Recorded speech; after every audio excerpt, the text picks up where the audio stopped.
Bruce Williams, and welcome to the Prosperity Podcast. This is the podcast of the South Island Prosperity Partnership, and we are a public-private alliance of people doing work in economic development in the South Vancouver Island region. I'm very proud and pleased to say that I acknowledge that I am living and working in the traditional territory of the Coast Salish people, in particular the Lekwungen-speaking nations. Those are the Esquimalt and Songhees nations. So that's me. This is my face that you see on these podcasts. The other face is one that you're going to see going forward, my friend Kerry Slavens. Hey, Kerry. Hi, Bruce. How are Great you? to see you. Very well, thank you. So there's a transition taking place that Kerry will be taking my place on these podcasts because she's taking my place within South Island Prosperity as I make a move down the street, literally, to become the CEO of the Greater Victoria Chamber of Commerce. So Kerry, welcome to the team. Welcome. And those are some pretty big shoes to fill. And I'm rather comforted by the fact that you'll just be down the street and we're all working for the same great thing. This is all kind of a good symmetry because you've actually been involved with SIP through Page One and Douglas Magazine, where your current position is. You're a member of SIP, but you've been involved as a journalist in chronicling a lot of the work of SIP. So tell me about that stuff that you did. Well, basically, so when SIP came along, I mean, we were really looking at a region that, as a reporter, as an editor, you had to constantly put the puzzle pieces together and try and figure out what was happening. So when SIP came along, it was almost like, here's an organization representing the region that is putting the puzzle pieces together and showing us the big picture of this region. So working on magazines like Douglas Magazine, where we're reporting on business all the time, it gives you a better vision and a better sense of where this region's going, and also those little hidden corners of the economy. And this economy that you've been covering for these many years with Douglas Magazine has suddenly come to a screeching halt, and everybody's looking around and wondering what's going to happen next. What's the sense that you get right now from the business community? I'm getting a real sense of excitement as things are opening up. First of all, I mean, all credit to people who move very, very fast and pushed innovation to the limit. What an amazing region we have. And the innovation here has been amazing. But I think tourism is going to be a little slower to come back. But I think we're going to see a lot of different businesses. Like I've noticed retail is already getting busy. Restaurants they've pivoted. Technology, really, most of them weren't that affected. And if they were, it was in ways that they were helping to innovate around COVID. So I'm really hopeful for this region. And I do believe tourism is going to come back. And I think it's going to, as I say, come screeching back when it does. So I'm hopeful. And I think British Columbians are very good about doing the right thing. We have really helped control this terrible virus. And so hopefully we won't see a second wave that is going to knock us on our behinds again. And if we do, wow, now we've been there. Now we know what to do. Yeah, all the measures that have been taken are a bit of a blueprint for what may come around next time, whether it's now or something else. So yeah. I believe we've learned from all of this, and also with all complete and due respect to those that are being affected by this in a negative way. As the Economic Development Alliance, we need to take a look at the opportunity that's here and what the next economy is going to look like. And you're going to be fully engaged in making that happen. So that's kind of exciting. I'm actually so excited to be involved in that and to be, part of that recovery.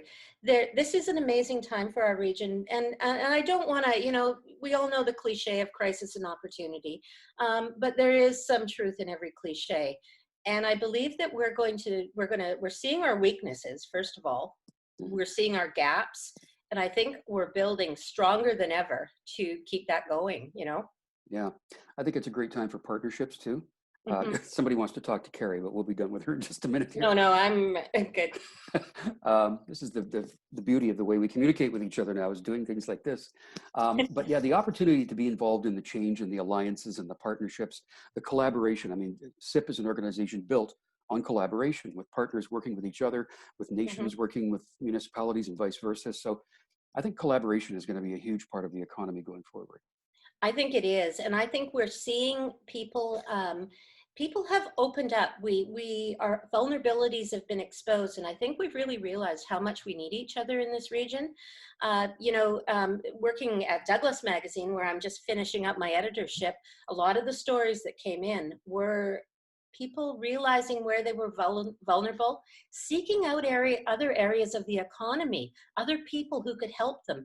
Maybe not people that would have come to mind first if in pre-COVID times. So I think collaboration is key in this region, and I think we're ready for it. One of the greatest things about this role that I've had over the last number of years has been doing the engagement piece. In other words, bringing the partners and the members into South Island Prosperity. But the connectivity with that was that a lot of them were aware of each other, but they didn't know each other. Mm-hmm. And as we again go back to this point about collaboration going forward, I think you're going to love that. The fact that you get to work with all of these people, both on their own and in groupings too. It's really quite a remarkable model.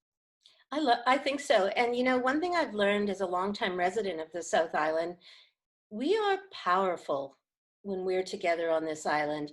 We are, and I've always said this over and over, we're not just this little island. We are actually this creative, innovative hotbed. And great things can happen in condensed communities like an island, right? And I'm proud of us. And I think we're going to see some things come out of the island. We're going to innovate to compete with the world in many areas where we're not doing so right now.